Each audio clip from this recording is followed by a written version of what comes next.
ازيكم عاملين ايه؟ يلا بينا سوا نعمل مكرونه بشاميل بطريقه جديده غير اللي نزلتها معاكم قبل كده. هنحتاج 3 بصلات بيض حجم متوسط، وفلفلتين خضر صغيرين متقطعين شرايح، وفلفله صفرا كبيره متقطعه برضو شرايح. انا بحاول انجز واقطع علشان مطولش عليكم الفيديو. قطعت البصل هو كمان شرايح، ولو حابين في الكبه يبقى مكعبات او على ايديكم براحتكم خالص.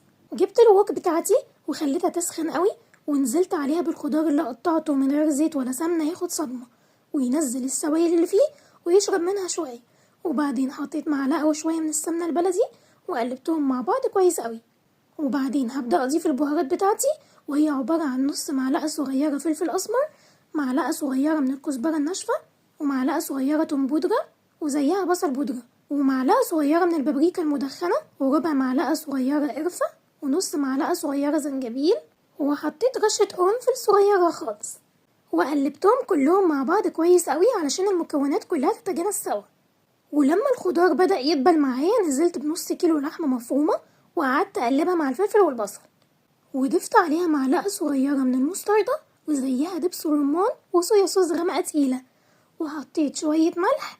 وخلي بالكوا علشان لو بتحطوا على المكرونة وهي بتتسلق ملح والبشاميل واللحمة فلازم تعملوا توازن بينهم، وقلبه كله مع بعض شوية كده. وبعدين جبت الوok تاني برضو وحطيت فيها مكعبين زبدة كبار. انا بحب الزبدة يا جماعة في البشاميل، ولو مش متاحة بعمل بسمنة بلدي. وحطيت خليط الدقيق، وعملته معاكم قبل كده في فيديو مكرونة بشاميل بقوانص الفراخ المفرومة، وهسيب لكم معياره في صندوق الوصف، هو هيفضل ثابت معايا في معظم وصفات اللحوم. وهبدأ بقى اني اقلب الدقيق مع الزبدة دقيقتين كده مش اكتر، يدوب بس الدقيق يبدأ يستوي معايا، وهنزل باللبن تدريجي وافكه بالراحة زي ما عودتكم. وانا بحب استخدم لبن حليب بس، لا بحب اضيف شوربة ولا مية سلق مكرونة ولا حتى مكعبات مرق اللي بتتباع جاهزة دي. ولكن الاكل اذواق يا شباب، اللي بيحب يحط نص كمية حليب والنص التاني شوربة او مية سلق مكرونة هتبقى برضو جميلة، وده نفس كل واحد فينا اللي بيميزه. دايما يقولوا نفس فلان او فلانة رهيب، والنفس هو اختلاف البهارات او بعض المكونات، وساعات كمان بتبقى نفس المكونات بس اختلاف ترتيب نزول المكون على النار بيعمل نكهة وطعم غير.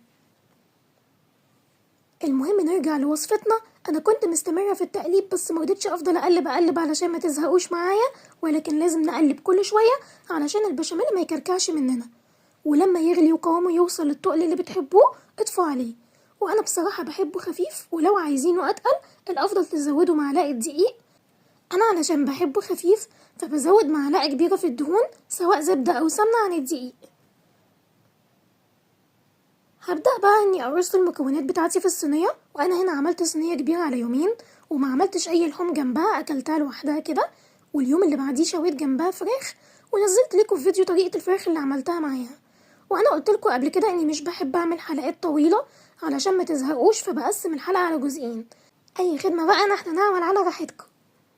انا هنا استخدمت مكرونة خواتم او عوائل زي ما بتسموها، وانا مش بدلق المية بتاعة السلق اللي فيها، لاني بسويها 3/4 تسوية وعلى نار عالية، وبيبقى معظم المية اتشربت بالفعل، وبقفل واسيبها تتشرب خالص فيها، وبيفضل بتاع كوباية كده في اخر الحلة.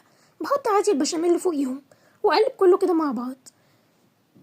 جبت صينية العزومات الكبيرة وحطيت فيها بشاميل، وضفت عليها نص كمية المكرونة، وبعدين ضفت اللحمة وقعدت اوزعها واسويها كويس قوي، وبعدين حطيت كام كبشة بشاميل كده فوق اللحمة، ودلقت باقي المكرونة وحطيت البشاميل لحد ما بقى هيدلدق مني.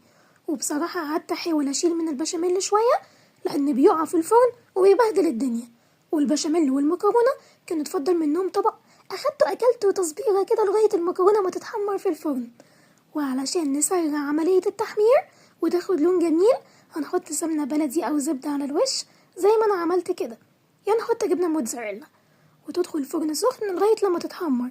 ولو هتاخد وقت والبشاميل هينشف فكل المكونات بالفعل مستوية، فممكن نقفل الفرن ونفتح الشواية تاخد لون ونقفل.